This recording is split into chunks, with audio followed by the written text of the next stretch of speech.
콜로라도주에서 수천 명의 망명 신청 이민자들이 또 뉴욕시로 유입될 것으로 전해지자 에릭 애덤스 뉴욕시장이 연방 정부에 강한 불만을 나타냈습니다. 뉴욕 주저지 펜실베니아 등 트라이스테이트에서 소득이 어느 정도 돼야 중산층인지 알아봤습니다. FDA가 소매 약국 체인점에서 임신 중절약의 주요 성분인 메프로스톤 판매 규제를 완화하고 허용할 예정입니다. 뉴욕시 타임스퀘어에서 열린 행사장에서 뉴욕시 경관에 대형 칼을 휘두른 10대 용의자가 솔직히 뉴욕시경을 죽이고 싶었다고 진술했습니다. 미 하원이 100년 만에 처음으로 1차 투표에서 하원 의장을 선출하지 못한 데 이어 6차까지 이어진 투표에서도 당선자를 확정짓지 못했습니다. 팬데믹 기간 직격탄을 맞은 브로드웨이가 지난 연말 연휴 기간 동안 최고의 호황을 기록한 것으로 나타났습니다.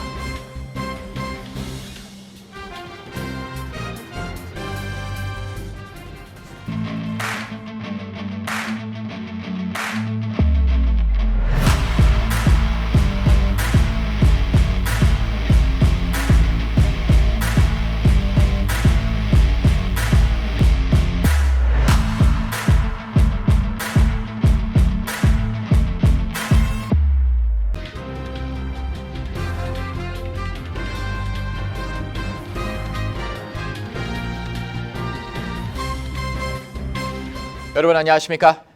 KBTV 뉴스9 이창환입니다. 콜로라도주에서 수천 명의 망명 신청 이민자들이 또 뉴욕시로 유입될 것으로 보입니다.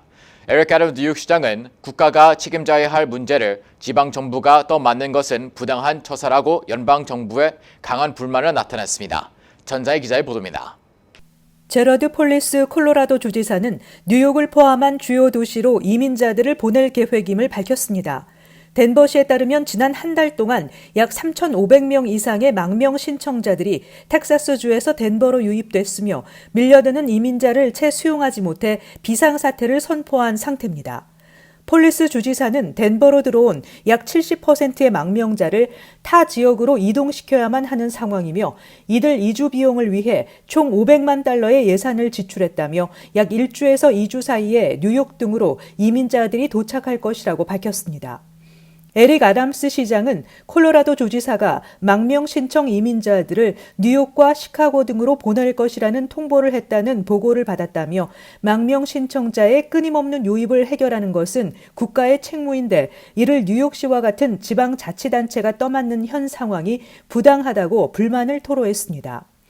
콜로라도주 주지사 제어드 플레스와 마이클 핸콕 덴버 시장은 모두 민주당 출신으로 텍사스주를 포함한 공화당 우세주에서는 뉴욕뿐 아니라 비교적 근거리인 콜로라도주로도 그동안 망명 신청 이민자들을 유입시켜 왔습니다.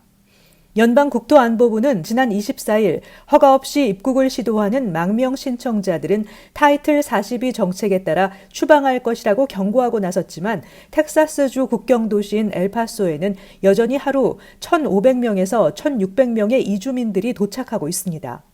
텍사스주 그렉 에버즈 주지사 사무실 측은 최근 성명을 통해 유입되는 망명 신청자들을 계속해서 뉴욕시와 시카고, 워싱턴 DC 등에 버스를 태워 보낼 것이라고 밝혀 앞으로도 뉴욕시에 유입되는 망명 신청 이민자의 수는 계속 증가할 것으로 예상되고 있습니다.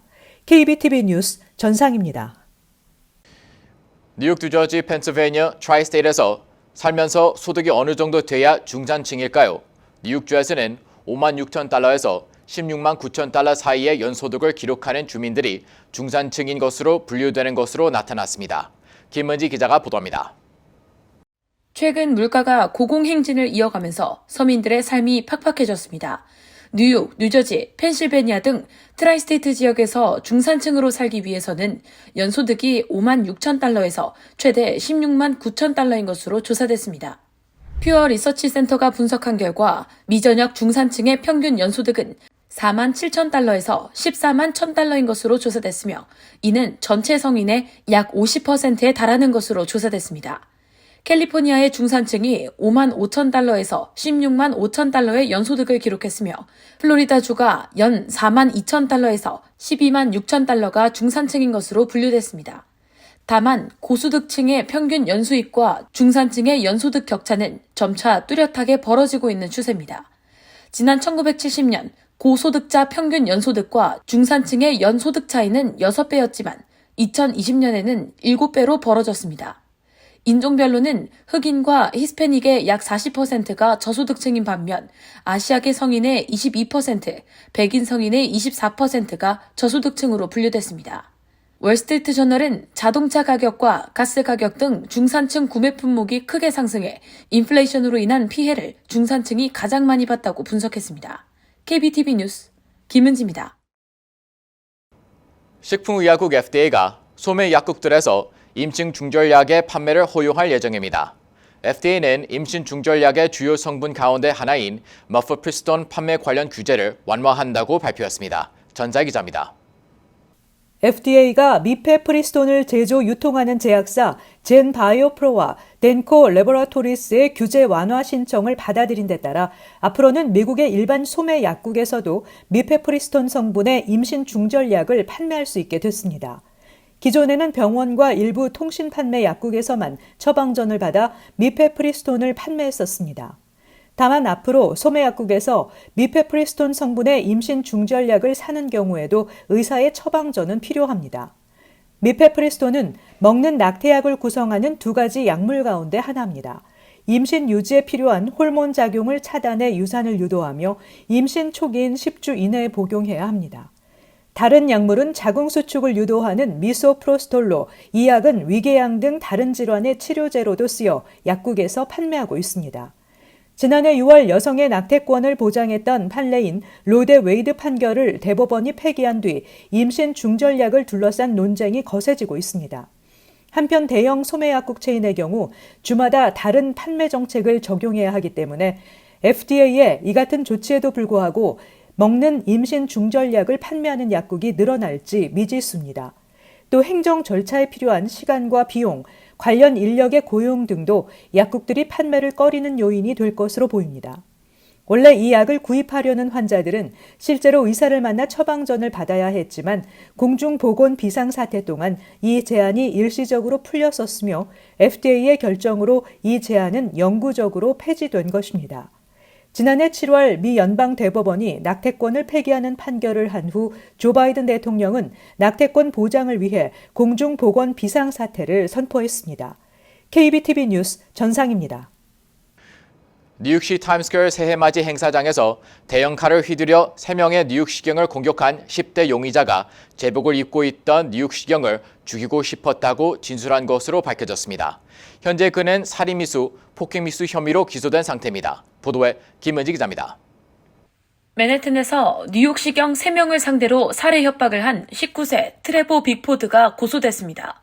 오늘 공개된 형사 고소장에 따르면 빅포드는 뉴욕의 새해맞이 행사의 상징인 타임스퀘어 볼트랍 행사장에 참석했는데 벌목에 사용되는 대형 칼로 소지품 검사소에서 근무 중이던 경관 3명을 공격한 혐의로 기소됐습니다.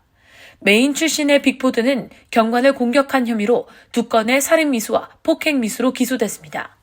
현재 그는 스스로 이슬람 극단주의자라고 말하고 있는 것으로 전해집니다. 오늘 진술서를 통해 빅포드는 경찰 제복을 입고 있던 경관들을 죽이고 싶었다고 진술했습니다.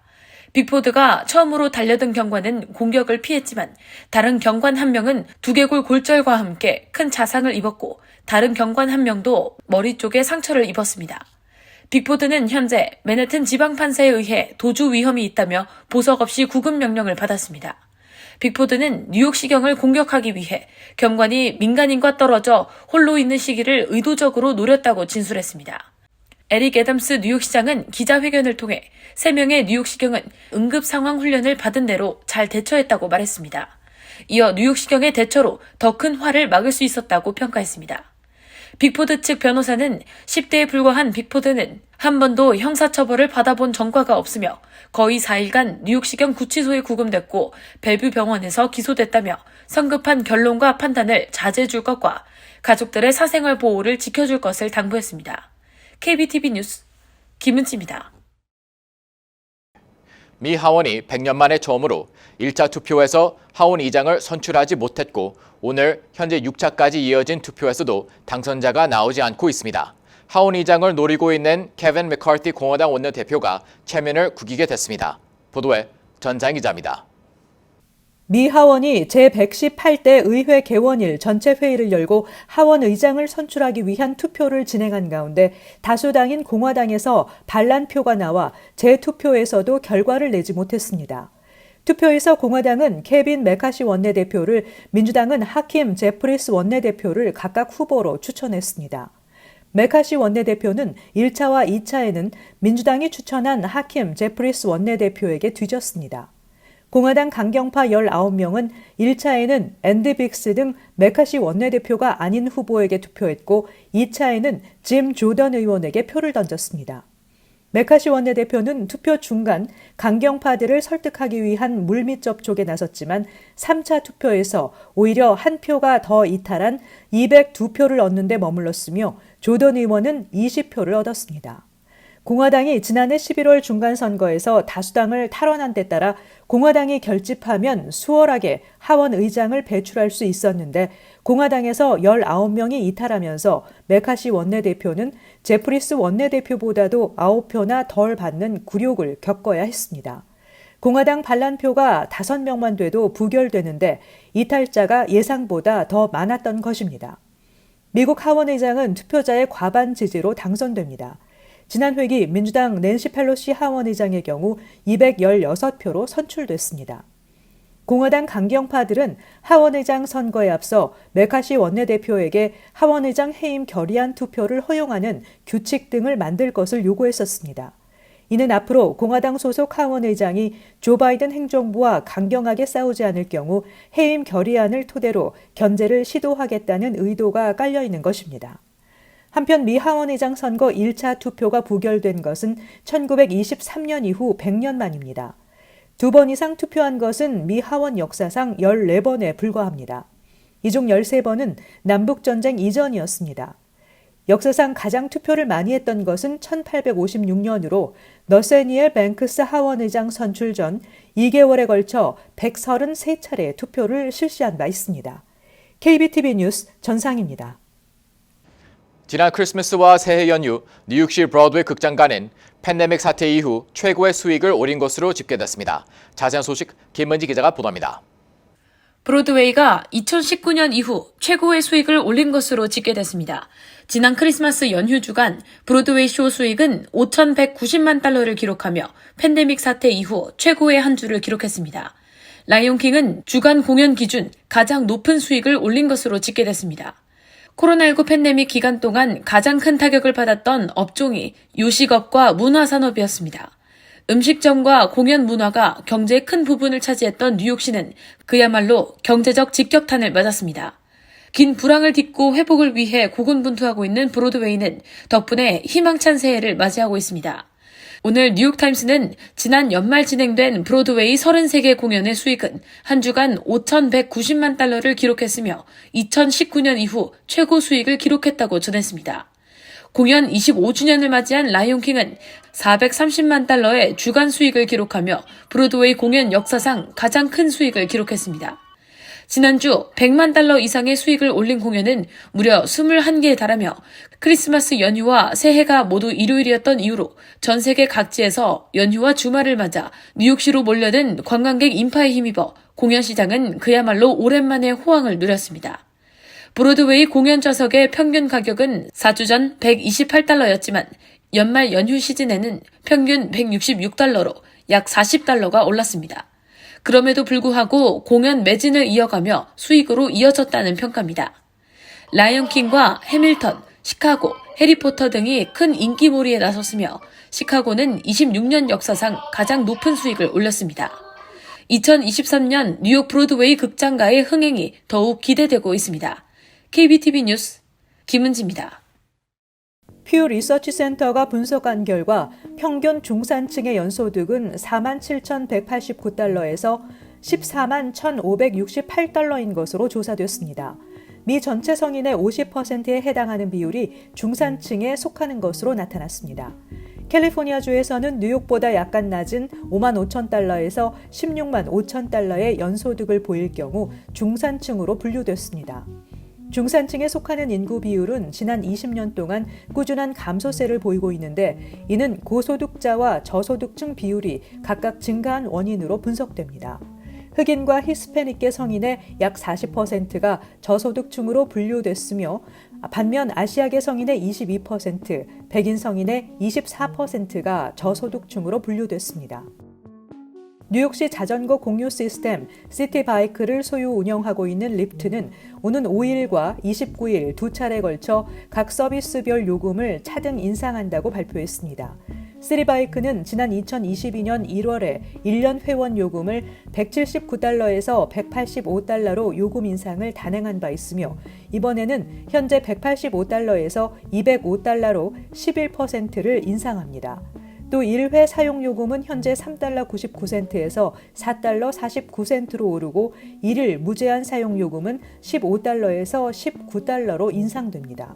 또 시간당 추가요금은 회원의 경우 1분당 15센트에서 17센트로 비회원은 23센트에서 26센트로 오릅니다. 사우스웨스트는 크리스마스 연휴가 시작되는 지난달 24일부터 이달 2일까지 항공편 취소나 지연으로 일부 소비자가 집단 소송을 제기한 데 따라 피해를 본 소비자에게 항공 마일리지 25,000포인트를 지급하겠다고 밝혔습니다. 사우스웨스트는 신속하게 환불과 피해 변상을 하는 것뿐만 아니라 마일리지를 지급하겠다는 입장이지만 소비자들은 불만을 표출하고 있습니다. 누구에게 언제부터 마일리지를 주는지 명확하게 언급하지 않은 데다 실제로 마일리지를 받으려면 홈페이지에서 1시간 이상 대기해야 한다는 것입니다. 사태가 심각해지자 백악관 관계자는 사우스웨스트는 소비자를 실망시켰고 우리는 장기적 해결책 마련을 위해 사우스웨스트 항공을 계속 압박할 것이라고 밝혔습니다. 전국 독극물 데이터 시스템에 따르면 2017년에서 2021년 기간에 전국적으로 6세 미만 아동이 의도치 않게 식용 대마를 먹었다고 신고된 사례는 7,040건으로 집계됐습니다. 특히 2017년 207건이던 신고 건수가 2021년에는 3,054건으로 늘어났습니다. 불과 4년 만에 14배 가까이 급증한 것입니다. 소아과학저널에 따르면 2020년에만 이 연령대 아동의 우발적인 대마 노출은 전체의 40% 이상을 차지했습니다. 지난해 연구에 따르면 기호용 대마 사용을 합법화한 주의 주민은 합법화되지 않은 주보다 20% 이상 대마를 사용했습니다. 또 식용 대마가 포함된 제품은 사탕이나 쿠키, 브라우니, 초콜릿 등 아동 입맛을 사로잡을 수 있는 제품에 포함된 경우가 적지 않았습니다. 잠시 후 커뮤니티 브리핑을 전합니다.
이어서 환율과 증시 전입니다.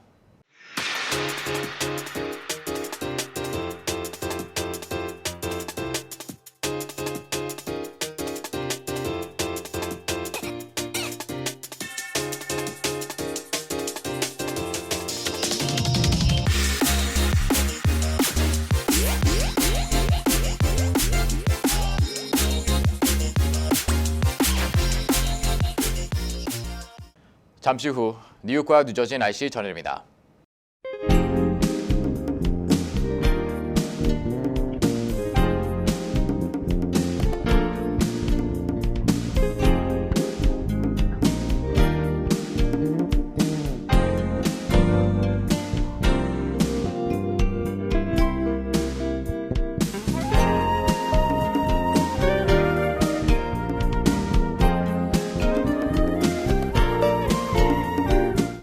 KBTV 뉴스9 마칩니다. 오늘도 시청해주셔서 감사합니다.